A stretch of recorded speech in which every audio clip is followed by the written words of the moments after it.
Let me first of all come back to what we discussed during the session. The African recipes, regional recipes for producing energy of which the rest of the world is not even aware. What kind of models are we talking about here? Cotton, egg, what else? Or rather, what are we talking about here? We need to combine the agricultural transformative industry and energy. Our wood industry with energy, all the industry who need energy have a little capacity for co-generation. Not only sugar, because in sugar, with sugarcane bagasse, we know it before. In the cotton industry, we have this possibility.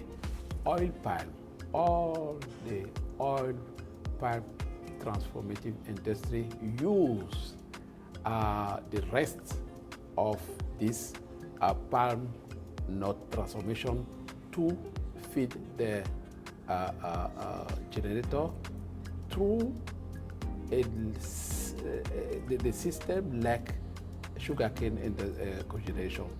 So palm, cotton, Sugarcane, seaweed have the possibility to produce their energy. The time that they have the campaign, because the campaign for cotton, oil and so on don't last all the year. So sometimes 4 months or 6 months of the year, they have cogeneration. And when they have excess power, they send it to the network. So it may sound entertaining, but it's got limited time span, so to say, Yes. lifespan rather. And also this is only for backup, supplementary Backup production. And sometimes it can feed all the industry. But its biomass transformation is clean and is renewable. Let me once again come back to one of the questions which we discussed at the session. If you compare the prices in Africa, well, because regions differ, say natural gas, coal, let's say include oil here, solar and wind. Where are we there? What is more expensive, what is less expensive? Okay, we start by hydro, where prices drop for the years because hydro station can last, like you said, 30, 40, 50 years. At a certain time, you are for nothing generating. Coal is cheap because of the process and the price of the coal also. Later on, we should mention gas, natural gas, because some countries like Equatorial Guinea went from 20% electricity rate to 90% using their gas. And the price is very good also for gas generation. The most expensive is like liquid fuel. When you come to HFO or gasoil, what we are not now urging any country to use, but we have some isolate system in diesel that is very expensive because oil price is always going up. And we have also at a good price geothermal, like one of the leading countries, Kenya, but coming off now is Burundi and Ethiopia having also geothermal reserve that can be help them to generate. Where are here the solar panels and the wind? Yes, okay.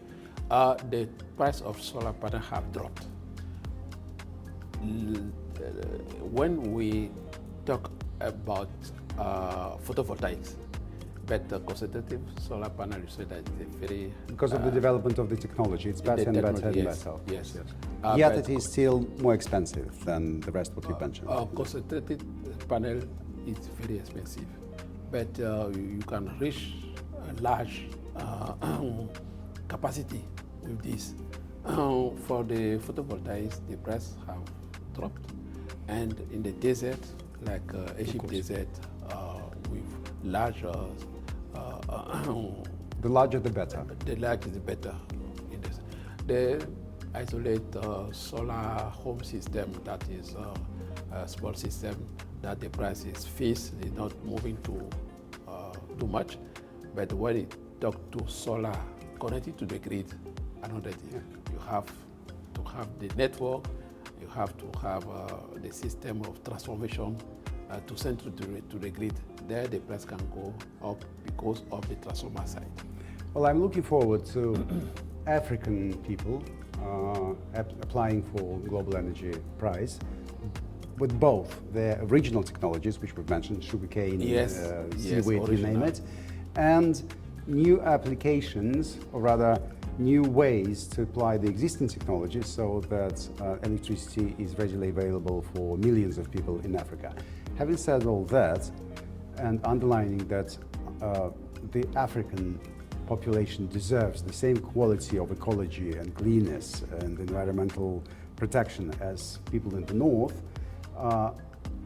my main question is, whilst in the north people are ready to invest or to subsidize certain clean technologies, here in Africa it's a completely different manner. So where's the balance of actually applying the most modern technologies in Africa, having in mind reduced economic capacity of the countries in question? Today, I forgot to mention something. It's not an invention in Africa, but it's a good way to go. You know, we are talking about hydro. We are talking about evaporation of the reservoir. You know that in Ghana we are having now a hybrid system with floating solar. The dam in Ghana have some 300 megawatt, and now the target to have 50 megawatt floating solar. They already launched 5. That is covering the water with solar panels, right? Yes, Okay. to reduce the evaporation, and the solar panel are cool and they produce more. But that is not an innovation because that is broad technology. And then coming back to my question, Yes. To put it short, the question is about being fashionable and being practical. Yes. So where we expect Africa to be more innovative is when we'll be using our mine capacity to develop the sector. We're sure that we'll find original paths of technology that are applicable to African countries that can make sense even to showcase for other places of the world. There, they work with academia, with scientists. We come not only we engineer. We engineer are practical, we use what is already exists, but working with academia, research can bring us to use our potential to innovate and now to come up with technology can be spread somewhere else. So long live new technologies, but also long live African mineral capacity, and especially the export capacity. Yeah, this will make the difference and will bring us the mean to develop sustainably the sector. Lovely. Thank you so much indeed, Mr. Tella. Thank you.